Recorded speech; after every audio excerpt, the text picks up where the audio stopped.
et bienvenue. Aujourd'hui, nous allons parler de l'incarnation et la crédibilité au service du royaume de Dieu. Bonjour Marie-Claudine. Bonjour Véronique. Peux-tu nous parler justement de l'incarnation et la crédibilité au service du royaume? Merci beaucoup. Ça sera avec plaisir et pour la gloire de Dieu. Amen. Merci. Je vous salue tous au nom du Christ. Oui, soyez Shalom, bénis. shalom, shalom et soyez bénis. Et voilà, aujourd'hui, on va parler de cette incarnation qui est, si on peut résumer, ça sans vraiment aller dans des explications un peu trop compliquées. C'est l'incarnation, en fait, c'est une garantie de ce qui est authentique et qui va rendre crédible tout ce qu'il représente. Donc, l'incarnation est le contraire, dans ce contexte-là, du royaume de Dieu, dans ce contexte de ce qu'on va partager, le contraire du plagiat. Celui qui a plagié n'a pas d'authenticité. Et celui qui n'a pas d'authenticité ne peut pas être crédible et ne peut pas donc incarner le message. Et là, on va parler de l'incarnation et de la crédibilité au service du royaume de Dieu. On a parlé ces derniers temps, on a fait vraiment un long partage sur la voix du bon berger. Et des fois, parmi les questions qu'on a eues, c'était, on nous demandait souvent, mais comment vraiment on peut être sûr de suivre le bon berger? Parce qu'il y en a tellement. Il y a tellement de messages ici et là, YouTube, Facebook, Instagram. Ouais, il y a toujours plein de choses, Twitter, beaucoup de choses. Et les gens se perdent. Mais voilà, je vais commencer par des exemples dans la vie de tous les jours. Prenons un exemple d'un végétarien, tiens. Un végétarien qui ne respecterait pas les animaux ne rendrait pas crédible son statut de végétarien. Et d'ailleurs, on peut aller jusqu'à dire que sa cause serait inutile. C'est la logique quand même. Tu es végétarien parce que tu ne veux pas faire du mal aux animaux, mais tu ne les respectes pas. Les gens vont dire, mais allez, trouve-toi autre chose. C'est incohérent. C'est incohérent, voilà, ça manque la cohérence. Un autre exemple, voilà, je vais prendre un exemple qui me concerne. Je suis évangéliste dans le service du royaume de Dieu, mais si je passe plus du temps à vendre des voitures, disons sur les 8 heures journaliers de travail, je vais passer 5 heures à vendre les voitures et puis après les 3 heures qui restent, je vais exercer le travail de l'évangéliste. Je ne peux pas logiquement et dans la bonne mesure, en toute sincérité, je ne vais pas dire que je suis évangéliste concessionnaire. Je dirais le contraire, je suis concessionnaire évangéliste. Parce que je passe plus de temps à vendre des voitures qu'à évangéliser. Ce qui veut dire que ma motivation, mon objectif majeur, c'est l'objectif sur lequel je veux mettre plus de temps, où je veux mettre plus d'investissement. Un autre exemple, le troisième et le dernier, c'est, ah oui, on va le mettre dans un contexte actuel. C'est le choix d'être un parent, une mère ou un père. Mais en réalité, si je prends la décision à mon âme et conscience de devenir mère ou de devenir père, mais que je continue à être, à prôner et à parler et à dire que ce monde est dans les ténèbres, que ce monde où il n'y a pas de vie, que c'est un monde où il n'y a que des malheurs. Ça ne vaut pas la peine de vivre dans ce monde. Oui, voilà, que ça ne vaut pas la peine. Tout est gris, tout est moche, tout est roux. Tu vois, oh là là, ça n'a plus de goût. Voilà. C'est un monde de... On ne sait plus quoi faire. Mais pourquoi je prendrais alors en toute logique, la responsabilité de créer, tu vois, de donner naissance, d'engendrer les enfants, si je vais les mettre dans un monde dans lequel je ne souhaite même pas moi-même vivre. Ça veut dire que ce rôle de parent, de maternité et de paternité, qui est quand même un rôle de responsabilité de l'avenir, je ne l'incarne pas, je ne le rends pas crédible. Il n'y a pas d'authenticité, il n'y a pas de raison à ce que je sois parent. Et si on y pense vraiment, on entre un peu plus, on s'arrêterait alors à cet acte qui procure du plaisir, à cet acte de créer, d'engendrer, et on s'arrêterait là. Là, on serait dans la logique. Mais si on va jusqu'à donner naissance, ça ne sert à rien si je ne prends pas la responsabilité de rendre crédible, si je ne prends pas la responsabilité d'incarner ce que je vais faire profiter à ce nouveau être. Et c'est comme ça alors qu'aussi au service du Seigneur, ça doit être fait dans le royaume de Dieu. Celui qui a entendu l'appel du bon berger, celui qui se met au service du royaume de Dieu, il doit absolument, c'est une instruction majeure, c'est un ordre. Cette personne doit incarner ce qu'il représente et le rendre crédible. Le meilleur exemple, c'est l'exemple de Jésus lui-même. Et Jésus, il était Dieu, il est toujours Dieu. Il a quitté sa divinité et il est venu dans ce monde en tant qu'homme de Galilée. Mais cet homme de Galilée, qu'est-ce qu'il a fait? Parce qu'il avait une motivation majeure. Sa motivation majeure devait rendre crédible le projet et l'objectif majeur de celui qu'il a envoyé. C'était quoi? Sauver le monde. Donc cet homme de Galilée devrait absolument se comporter comme le Sauveur, comme le Messie. Autrement, ça n'allait pas avoir de sens. À toute personne qui est aussi au service du royaume de Dieu, il doit vraiment incarner sa première motivation, et sa première motivation rend crédible son projet, rend crédible son objectif, mais qui n'est pas réellement l'objectif de la personne qui est envoyée, mais plutôt de la personne qui l'a envoyé. Ça, c'est la différence. Et c'est très important, en fait, parce que ça change tout.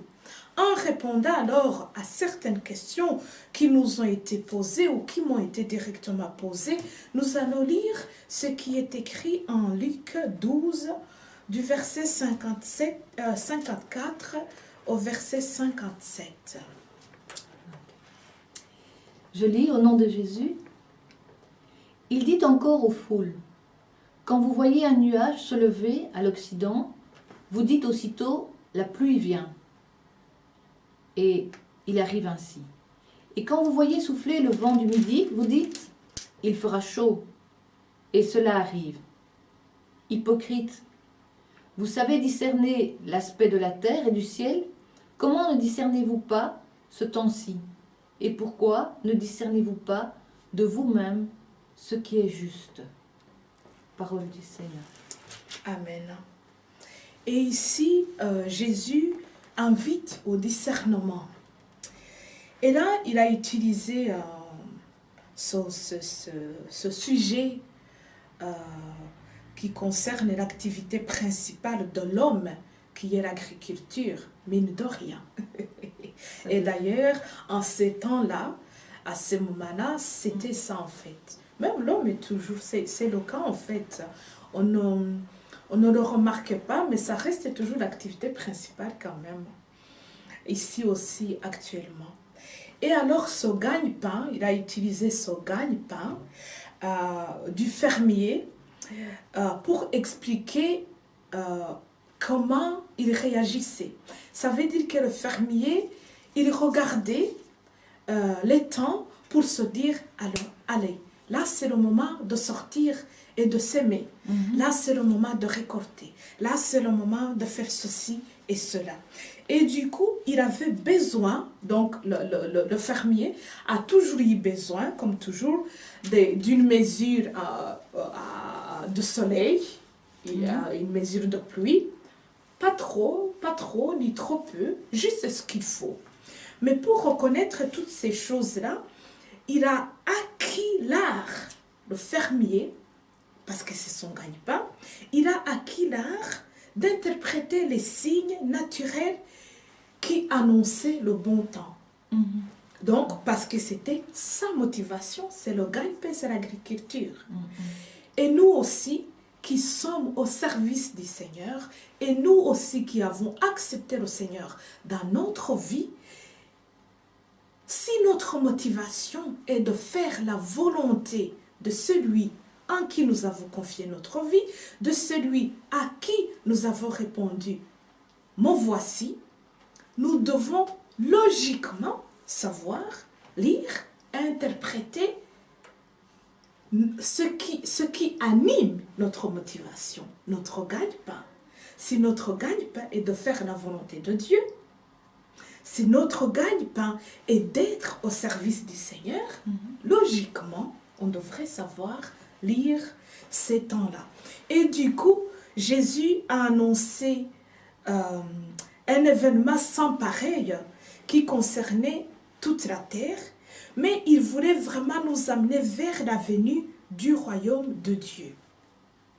De même que certains signes précèdent un orage ou une journée radieuse, de même il y a des signes qui annoncent l'imminence du royaume de Dieu. Cependant, nous, ces auditeurs, bien que compétents, bien que connaisseurs, il nous arrive de ne pas interpréter les signes qui annoncent l'imminence du royaume de Dieu et d'ignorer, je vais utiliser un mot pour la gloire de Dieu, délibérément la manière d'interpréter les signes qui annoncent le royaume. J'ai dit délibérément parce qu'ici le Seigneur nous amène vers le discernement. Parce que si on sait lire, si on sait interpréter ce qui annonce notre gagne-pain, comme ces fermiers à notre image, on saurait logiquement savoir interpréter cette imminence du royaume de Dieu. Et c'est pour cela alors qu'on n'a pas vraiment d'excuses quand on cherche à incarner, quand on cherche à rendre crédible ce qui nous motive. D'accord. Et c'est pour cela que le discernement et ce temps aussi qu'on donne, qu'on se donne et qu'on donne au service, nous aide à entrer dans un temps de compréhension.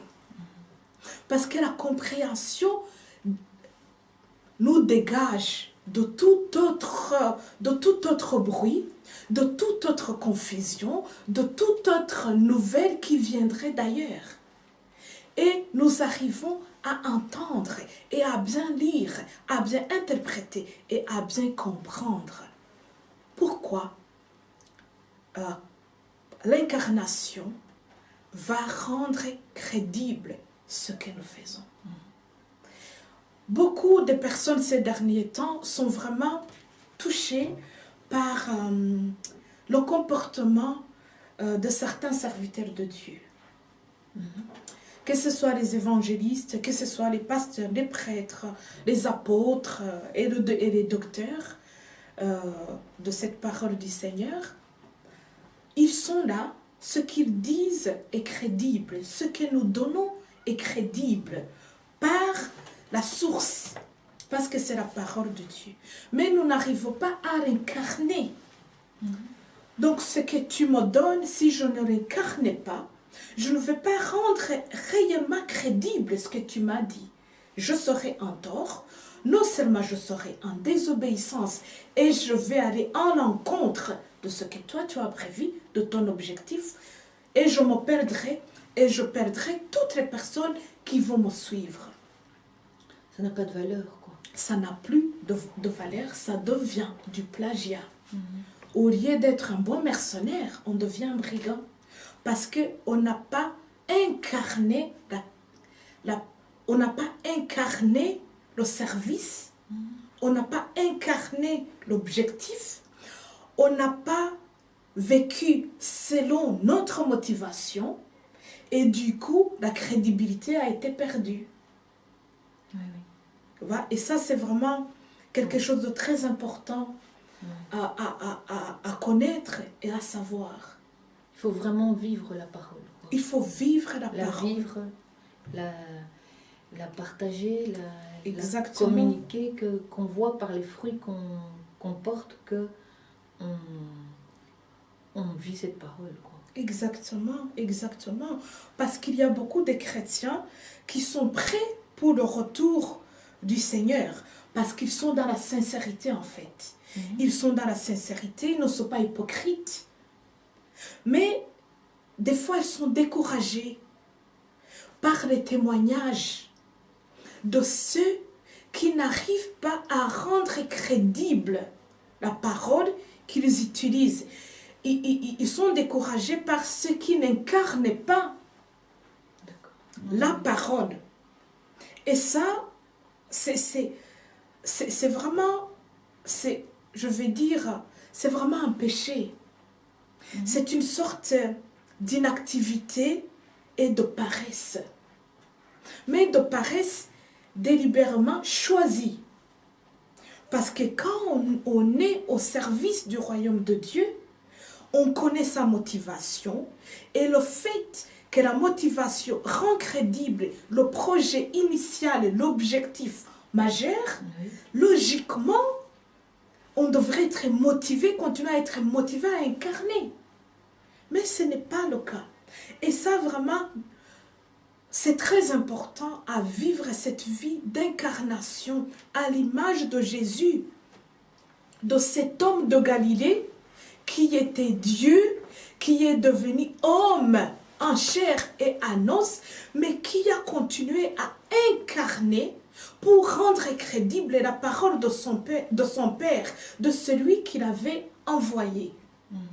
Parce que c'était l'ordre qu'il avait reçu. Va, il avait choisi d'ouvrir le livre, de prendre la clé. Il avait fait le choix.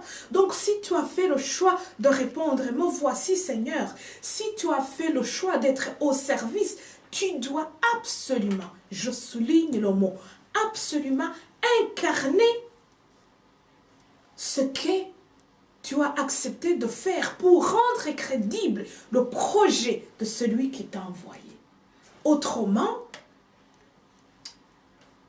on sera en train d'être le fardeau de ces chrétiens qui sont prêts et qui sont à la recherche et qui sont en train de crier: ô Maître de l'univers, ô toi Dieu Adonai, quand est-ce que viendra établir concrètement ton royaume? Tu vois, on sera encore un autre poids qu'on ajoute. Alors qu'on devrait justement les amener vers ce repos, leur dire le royaume de Dieu. Voilà, être soulagé parce que le royaume de Dieu est imminent. Et c'est pour ça alors qu'il est vraiment, on doit faire très attention pour garder, vraiment, garder cette parole en nous. Qu'est-ce que signifie l'incarnation? Prendre le temps de comprendre ce mot individuellement. Qu'est-ce que signifie la crédibilité? Qu'est-ce que signifie le service?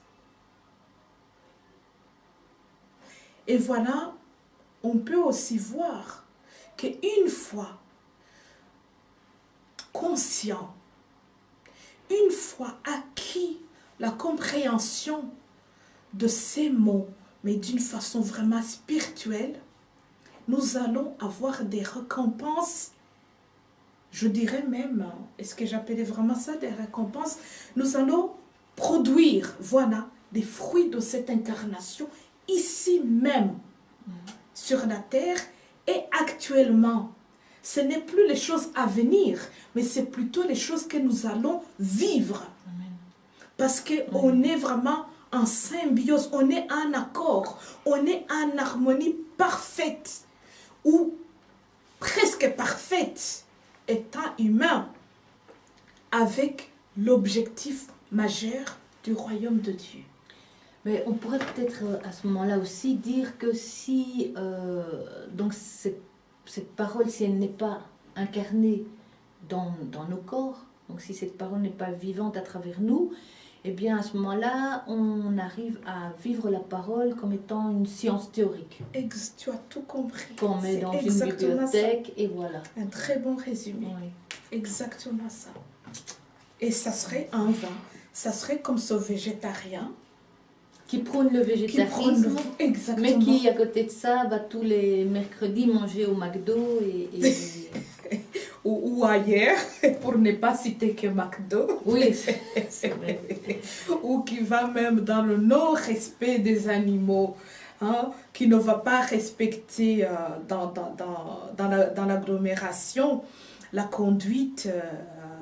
Il conduit sa voiture, il va mettre une sorte de vitesse qui n'est pas adaptée. Il va commencer à écraser des petits chats, des petits chiens. Où il va porter des vêtements où il va, voilà, en peau de lapin. Voilà, exactement, en peau de lapin, en peau de tout ce que vous voulez. Tu vois, ça serait quand même... Ce serait incohérent. Oui, et ça ne rendrait pas crédible ce qu'il est en train de transmettre. De transmettre, exactement. Le message qu'il transmet. Exactement. Et alors, on peut voir ce qui attend les personnes qui rendent crédible ce qu'ils ont compris en incarnant exactement le message, à l'image de l'homme de Galilée. On peut le voir en Ésaïe 58, de 8 à 12.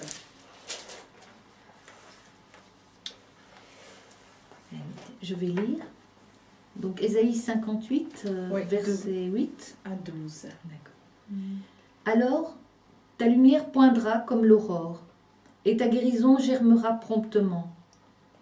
Ta justice marchera devant toi, et la gloire de l'Éternel t'accompagnera. Alors, tu t'appelleras... Non, pardon, excusez-moi. Alors, tu appelleras, et l'Éternel répondra. Tu crieras, et il dira, me voici. Si tu éloignes du milieu de toi le joug, les gestes menaçants et les discours injurieux, si tu donnes ta propre subsistance à celui qui a faim, si tu rassasies l'âme indigente, ta lumière se lèvera sur l'obscurité. Et tes ténèbres seront comme le midi. L'Éternel sera toujours ton guide, et il rassasiera ton âme dans les lieux arides, et il redonnera de la vigueur à tes membres. Tu seras comme un jardin arrosé, comme une source dont les eaux ne tarissent pas. Les tiens rebâtiront sur d'anciennes ruines. Tu relèveras les fondements antiques. On t'appellera réparateur des brèches, celui qui restaure les chemins, qui rend le pays habitable. Amen. Amen. Tu vois? Waouh! Ça, vraiment, quelle belle vie!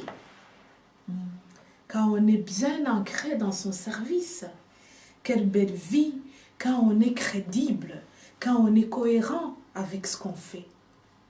Quel bon service et quel bon témoignage d'incarner vraiment ce qu'on a compris et de le partager. Et c'est un service, ou alors je vais dire, c'est vraiment un investissement personnel qui ne concerne que les hommes ou les femmes de Dieu, mais qui concerne toute personne qui a reçu Jésus dans sa vie. Oui, bien sûr. Et j'aime beaucoup ce passage parce que il y a un verset, le verset 9, qui est pour moi l'accomplissement, le nirvana de ce que la splendeur, ça c'est le beau mot biblique, la splendeur du Seigneur, qu'il nous donne même maintenant. Et qu'est-ce qu'il dit? Alors tu appelleras et l'Éternel, c'est l'Éternel qui va répondre. Tu vas crier et l'Éternel va dire, me voici. Amen. Ça veut dire que le Père, le Créateur, ce Dieu qui est au-dessus de tout, puisque tu as rendu crédible son projet, puisque tu as incarné son objectif, il se met à ton service. Amen. Et c'est pour cela que ce Dieu, mais oui, c'est le waouh. Oui. C'est pour cela que Jésus, l'homme de Galilée, n'a jamais failli à son projet, à son objectif. Pourquoi? Parce qu'il a tellement bien incarné dans sa perfection. Il a rendu crédible l'objectif du Père. Et à chaque fois qu'il a appelé, le Créateur, c'est lui qui l'a envoyé. Il lui a toujours dit, me voici fils, je suis à ton service. Et ça n'était pas réservé à une divinité. Quand Dieu le Père répondait, me voici fils, il se mettait au service de l'homme de Galilée. Amen. C'est pour cela qu'aujourd'hui, je vais continuer à utiliser ce terme. Amen. Parce que cet homme de Galilée me symbolise, vous symbolise, nous symbolise. Amen. Nous aussi, nous sommes envoyés. Il nous sert de modèle. Exactement. Nous suivons son modèle. Amen. Et vraiment, nous sommes envoyés de cette façon-là aussi. Amen. Pour rendre crédible l'objectif de celui qui nous a envoyés. Amen. Pour l'incarner vraiment. Et il se met à notre service. Amen. On continue. Oui, si tu éloignes du milieu de toi la contrainte, les gestes menaçants et les paroles mauvaises. Si tu partages tes propres ressources avec celui qui a faim, si tu réponds aux besoins de l'opprimé. Et là alors, je vais entrer dans ce qu'on a expliqué. Je rends grâce à Dieu. Je rends grâce à Dieu parce qu'il y a ce partage. Et alors, nous allons voir ce qui suit. Si tu éloignes du milieu de toi la contrainte, les gestes menaçants et les paroles mauvaises, si tu partages tes propres ressources avec celui qui a faim, si tu réponds aux besoins de l'opprimé, ta lumière surgira au milieu des ténèbres et ton obscurité sera pareille à la clarté de midi. C'est vraiment, comme on disait, le service, plutôt le Seigneur se met à ton service et puis toi aussi tu vas impacter. C'est vraiment comme un effet miroir où les deux miroirs qui sont là, il y a une lumière qui va sortir d'ici et une autre qui va venir. Tu vois, où cette image, tu vois, ce qui sort là-dedans va impacter ce qui est là. Parce que l'objectif est le même. Celui qui est ici va incarner ce qu'il voit là. Et puisque le but de celui-ci, son objectif, a été rendu crédible par celui qui l'a incarné, il va maintenant se rencontrer pour ne faire qu'un et commencer à impacter même tes ténèbres, même dans les ténèbres, même dans l'obscurité, même ta lumière surgira au milieu des ténèbres. Mais pas vraiment la lumière qui t'appartient. Nous, Non, la lumière de celui que tu as incarné, exactement, la lumière que tu reçois, voilà, va impacter les ténèbres dans lesquelles tu te trouves. Mais il y a une condition, si tu partages tes propres ressources, si tu t'éloignes du milieu de la contrainte, parce que celui qui t'a envoyé en fait, il vient pour sortir de la contrainte, apporter la paix. C'est pour cela qu'il vient attaquer Dieu Shalom, Jéhovah Shalom.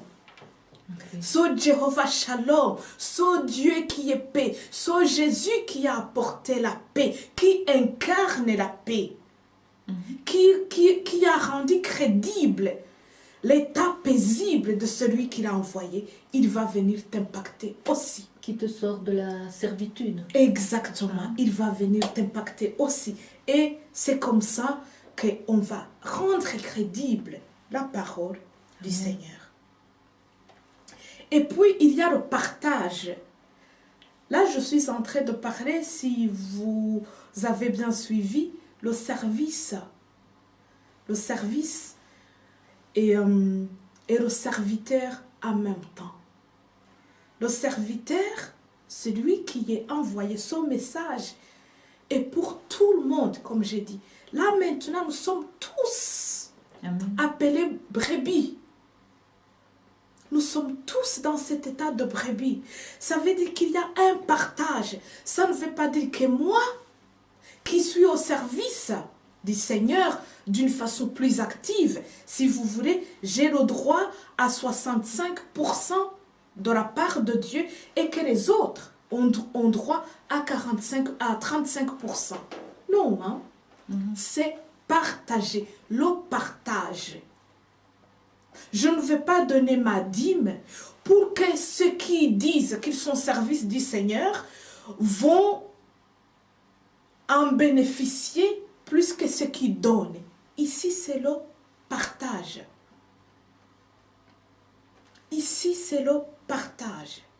Quand notre Dieu se met au service, il vient pour équilibrer. Il n'y a pas de contrainte. Le mot contrainte n'est pas là. C'est pour ça que nous disons, si tu t'éloignes, si tu vas loin de la contrainte, voilà ce qui va suivre. Si tu n'as pas les gestes menaçants, si tu n'as pas les paroles mauvaises, et si tu partages, parce que c'est comme ça, il se met au service et voilà les changements. Il va commencer lui-même à rendre crédible sa parole à travers vous et nous, vous et moi. Et il continue. Il va jusqu'à dire, ton obscurité sera pareille à la clarté de midi. J'aime beaucoup cette version. Ton obscurité, comme l'exemple que j'ai donné, ton obscurité, tes ténèbres, sera pareil à la clarté du midi, à celui qui est lumière. Tu vois, puisque j'ai pris la décision de sortir, puisque j'ai pris la décision de faire, d'incarner et de crédibiliser l'objectif de celui qui s'est mis à mon service, qui est le Père, le Créateur, le Dieu Adonai. Et voilà maintenant ce qui va se passer. Moi qui suis ténèbres, je deviens clarté de midi. Amen. Je deviens lumière. Si ce n'est pas ça, ce n'est pas wonderful. On m'apporte autre chose. Et ça, c'est vraiment, c'est pour ça que j'ai dit, c'est une sorte de récompense déjà pour cette personne qui incarne ce qu'elles disent de ce serviteur, qui incarne le service et qui rend crédible le message qu'il apporte. Parce que ça, c'est très important. Et l'Éternel, verset 11, sera constamment ton guide. Amen. Le mot constamment, ça veut dire perpétuellement, sans arrêt. Sans interruption. Sans interruption, constamment, en toutes circonstances, Amen. il sera ton guide. Ça veut dire quoi? Tu ne seras pas perdu, puisqu'il est ton guide. Même s'il y a des ténèbres en toi, sa lumière qui a rencontré tes ténèbres va t'éclairer. Amen. Et chaque fois que tu vas trébucher, chaque fois que tu vas sentir les turbilations, il est là pour te guider, te redresser. Amen. Parce que il veut que tu incarnes, il veut que tu rends crédible ce que tu as entendu. C'est pour ça que ce message est pour tout le monde. Nous sommes tous concernés. Nous sommes tous, quelque part, d'une certaine manière, un ministère à part entière. Un ministère de quoi? Un ministère qui est là pour rendre crédible ce que nous avons entendu du bon berger. C'est pour cela que c'est vraiment un examen de conscience individuelle. Je ne vais pas renvoyer ce discernement qu'on a vu en Luc. Je ne vais pas dire que je ne sais pas lire le temps, puisque je connais ma motivation. Si je connais ma motivation, cette motivation va rendre crédible le projet que je suis en train d'incarner, ce que je suis en train de partager, le ministère pour lequel je suis appelée. Parce que toutes les personnes, Dieu nous a créés avec un objectif, une mission. Et il se met toujours à notre service. Si c'est pour vendre la voiture, si nous le faisons en bon serviteur, en nous éloignant de la contrainte, en nous éloignant de la fraude, en nous éloignant de tout autre mauvais geste, des paroles menaçantes. Si tu n'achètes pas ici, que tu ailles ailleurs, tu auras des poursuites, une sorte de menace, je vais dire. Mais si on est bien au service du Seigneur, il se met à notre service. Il continue, tu seras pareil à un jardin bien arrosé. Même pendant des moments arides, des moments de sécheresse, il va te redonner la fraîcheur. Amen. Il va te fortifier au moment où tu es dans un état de faiblesse. Il redonne des forces à tes membres. Et il vient vers toi en tant qu'une source intarissable. Une source dont l'eau n'arrête jamais de couler.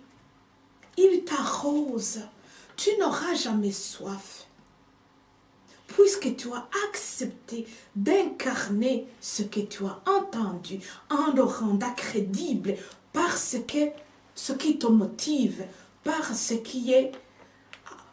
que tu te rends à serviteur, parce que tu réponds. Oui, voilà. Oui, j'aime beaucoup parce que non seulement tu seras comme un jardin arrosé, donc tu vas recevoir de l'eau, hein, et tu seras comme une source dont les eaux ne tarissent pas. Donc, c'est pas juste recevoir, mais c'est aussi... tu vas pouvoir être capable d'apporter de l'eau aux autres jardins qui ont besoin d'être arrosés. Oui, exactement. Donc, c'est toujours vraiment cet effet de se mettre ensemble. C'est ça, On l'incarnation. devient une source. On incarne ce qu'on a reçu. Amen.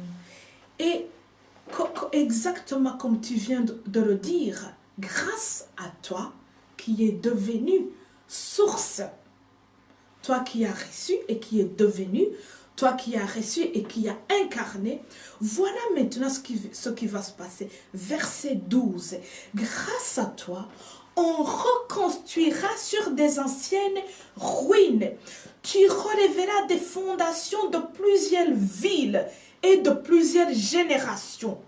On va t'appeler réparateur des brèches, restaurateur des sentiers fréquentés.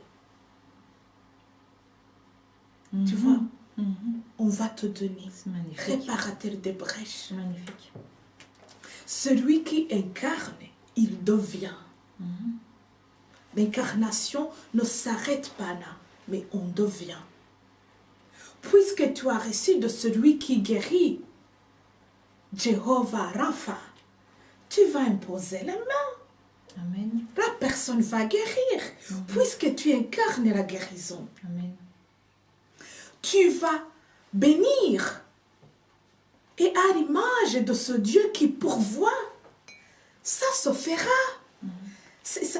L'incarnation, il va automatiser l'objectif. Amen. C'est pour cela que tout ce que Jésus voulait faire, que tout ce que Jésus demandait, il le faisait, il le recevait. Et c'est pour cela que Jésus il a dit, Père, tu sais que je n'avais pas besoin de prier ou de le dire à haute voix. Mais je l'ai fait pour que la foule qui est ici au moment de la résurrection de Lazare puisse comprendre. Je l'ai fait pour eux parce que moi je sais ce que j'incarne. Amen. Je sais ce que tu as mis à moi. Je connais ta crédibilité. Et cette crédibilité est entrée à moi. Je l'incarne. Moi je le sais. Je n'ai pas à le dire, mais je le dis pour qu'eux, ils puissent comprendre. Pour qu'ils puissent comprendre quoi? Que ce que je suis maintenant. S'ils vont faire comme moi, ils vont devenir comme toi. Et c'est pour cela qu'au temps glorieux, au moment glorieux, tous ceux qui ont incarné, tous ceux qui ont rendu crédible l'objectif majeur de celui qui a envoyé, du Père le Créateur, ils vont ressembler, devenir à l'image même du Dieu le Père. Amen.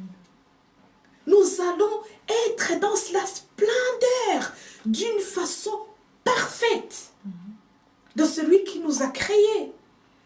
Et voilà pourquoi l'incarnation et la crédibilité au service du royaume de Dieu, au service de la parole même qui annonce le royaume de Dieu est très important.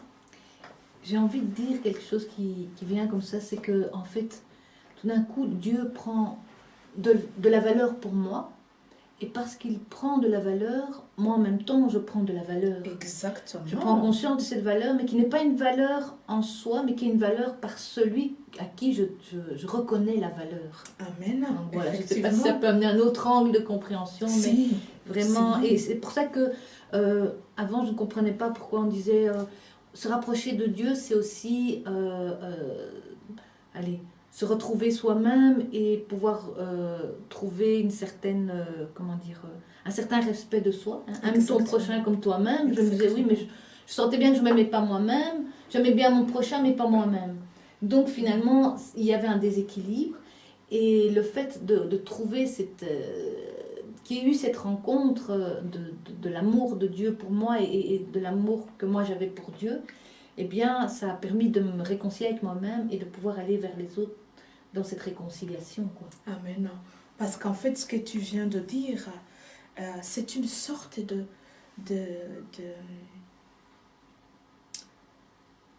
une offre. Je m'offre à toi, Seigneur. Voilà. Je me suis offert à toi, Seigneur. Une sorte d'adoration. Je ne sais pas si vous me suivez. Et ça, c'est quelque chose qui ne se limite pas à ce que je peux appeler des rites.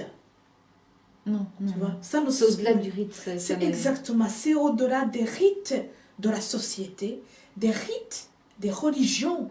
C'est de la vie, c'est de l'incarnation. Exactement. Parce que c'est ça que, en fait, ça nous fait entrer dans une relation vivante. Amen. Avec Dieu. Parce qu'en fait, ce Dieu qui est là, qui nous impacte par sa parole, je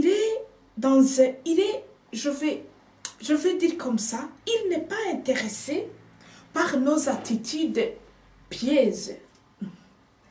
Ce Dieu n'est pas intéressé par nos rites religieux. Il n'est pas intéressé par ce que tu viens de dire, même si je m'aime ou que je ne m'aime pas, je vais le donner tel que je le reçois. Mais il est plutôt intéressé par cette relation vivante, par cette incarnation de ce qu'il est. Parce que dès que tu as compris que c'est une relation vivante, tu rends déjà crédible ce qu'il est. Et les choses vont suivre. Tu te mets au service de l'opprimé. Tu te mets au service des pauvres. Tu te mets au service du faible. Et tout le reste prend son importance dans l'incarnation. Et moi, ce que j'aime beaucoup, c'est on t'appellera réparateur des brèches. Exactement. Moi, je me vois avec la petite truelle en train de réparer les brèches. Oui, parce que tu as compris, parce que tu as incarné, tu vois, tu as incarné, tu deviens. C'est pour ça que je me suis permise de dire que Dieu n'est pas intéressé par nos rites religieux, mais il est plutôt intéressé par notre relation vivante avec lui. Parce que c'est comme ça qu'on va devenir réparateur des brèches. C'est comme ça qu'on va aller sauver l'opprimé. C'est comme ça qu'on va aller soutenir le faible et d'une bonne manière. Et nous savons que ce qui rend aussi crédible, c'est notre foi. Notre foi rend ce que nous faisons crédible. Et cette foi, s'il manque d'authenticité, s'il est habité par du plagiat d'ici et là, il ne va pas justement tenir compte des autres. Il ne va pas atteindre son objectif. C'est pour cela que notre foi doit être habitée d'une authenticité, doit être habitée d'une garantie d'incarnation qui va rendre justement crédible, qui va rendre vraiment crédible ce que nous avons reçu à travers cette relation vivante avec le Seigneur. Parce qu'il y a beaucoup d'actes qui sont vides de présence de Dieu, qui sont des très bons actes, des bonnes actions. Je fais une bonne action, mais c'est une bonne action dans l'apparence, mais c'était une action qui est vide. Vide de quoi? D'une relation vivante avec le Seigneur. Et Dieu souhaite qu'il se prolonge, que cette relation se prolonge dans des actes maintenant. C'est après cette relation qui est prolongée dans des actes de bonté, dans des actes d'amour, oui, de justice et de générosité. Parce que l'incarnation passe par l'amour. Exactement. Parce que où il y a Dieu l'amour, est amour. Voilà, c'est ça ce que j'ai dit. Voilà. Dieu est amour, donc là voilà. où il y a et Dieu, il y a l'amour. Oui. Oui. Amen. Et voilà, c'est ça qui plaît à Dieu. Ce n'est pas nos rites religieux. Voilà. Ce n'est pas nos comportements de bonne sœur. Non. C'est une relation vivante. C'est une incarnation de sa parole, de ce qu'il a dit. Je m'éloigne de la contrainte parce que j'incarne la paix. L'amour, la miséricorde, voilà, exactement. La bonté, la patience, joie, voilà. La bienveillance. Exactement, vrai, le partage. C'est ça. Je ne peux pas dire, voilà. Et qui rend crédible. Exactement. Parce que je ne peux pas dire que je partage. Si sur les 100% que je reçois, je ne donne que 35 et je garde le reste pour moi. Non, ce Dieu, quand il vient, il va me rejoindre dans mes ténèbres et il amène sa lumière et je deviens lumière. Amen. Il vient, il me ressource, il me met, il vient, il m'arrose et je deviens aussi source. L'homme de Galilée est aussi l'homme Messie. L'homme de Galilée incarné rendait crédible l'homme Messie. Mais oui, Amen. Sinon, il y aurait des Oui, contraintes, oui, oui. il y aurait des confusions. Et c'est comme ça vraiment que nous aussi, nous devons cheminer au meilleur des cas Amen. pour rendre crédible, pour incarner. Et maintenant, garder cette motivation, montrer que notre motif, cette motivation que nous représentons va rendre crédible le projet de celui qui nous a envoyés. Et que vraiment l'Éternel continue à vous guider. Que Saint-Esprit nous guide vers notre mission, Amen. chacun individuellement. Que nous ne soyons pas ces hypocrites qui vont commencer à pointer toujours le doigt aux autres. Oui, c'est cette femme de Dieu qui m'a perdu. Oui, c'est cet homme de Dieu qui m'a perdu. Non. Qu'est-ce que moi, j'ai compris? Moi qui sais lire les signes météorologiques, comment je peux savoir les lire et ne pas savoir lire les signes qui annoncent l'imminence du royaume de Dieu? Amen. Puisqu'en fait, ce n'est pas la madame météo, le monsieur météo, qui va venir me dire de me couvrir parce qu'il fait froid, qui va me rappeler de prendre mon parapluie parce qu'il va pleuvoir.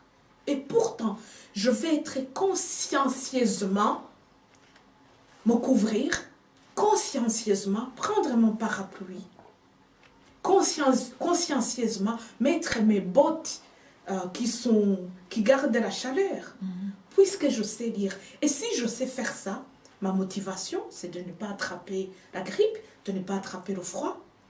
Si ma motivation est de faire la volonté de celui qui m'a envoyé, je saurai reconnaître quand celui qui m'a envoyé approche pour venir me demander les comptes de ce que j'ai fait de sa volonté.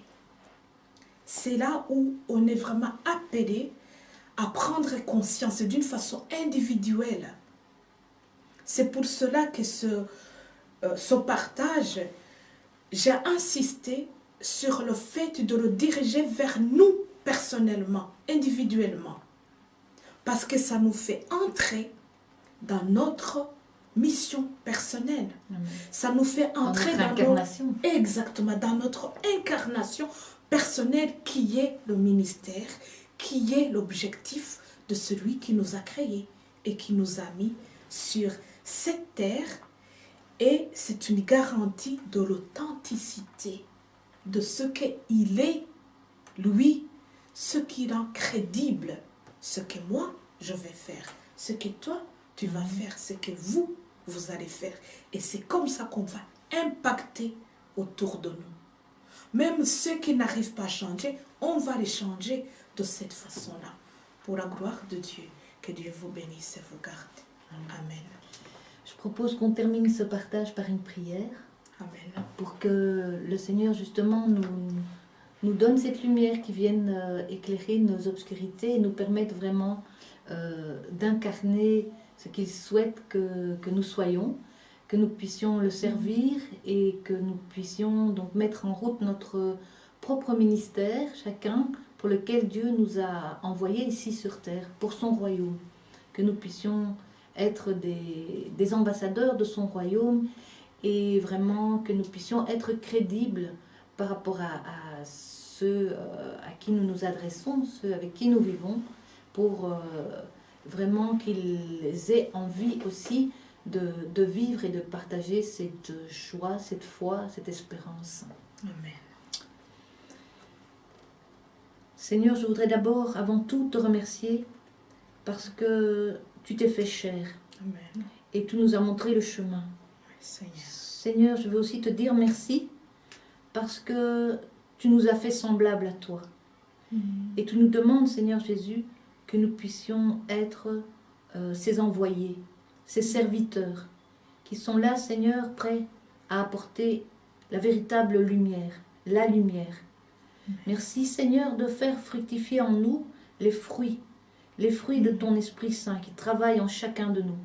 Que nous puissions être la paix, partager la paix, être des ouvriers de la paix, que nous puissions partager l'amour, vivre l'amour, que nous puissions aussi annoncer la bonne nouvelle, l'espérance, et que nous soyons tous des réparateurs de brèches, Amen. que nous puissions relever et fortifier le faible, que nous puissions donner la parole qui a besoin d'être entendue et qui a besoin de réconciliation. Seigneur, merci pour la confiance que tu nous fais Amen. et pour le ministère que tu as donné à chacun de nous qui est celui de la réconciliation. Merci Seigneur de nous garder en parfaite réconciliation avec toi et nous aider Seigneur à nous pardonner les uns les autres là où nous avons fait du mal ou là où nos peuples se sont fait du mal. Seigneur, aide-nous dans ce sens. Amen. Nous t'avons ainsi prié par le nom puissant de Jésus-Christ. Amen. Amen. Amen. Soyez vraiment abondamment bénis et que ces enseignements et que cette prière puissent vous porter vraiment vers une incarnation parfaite.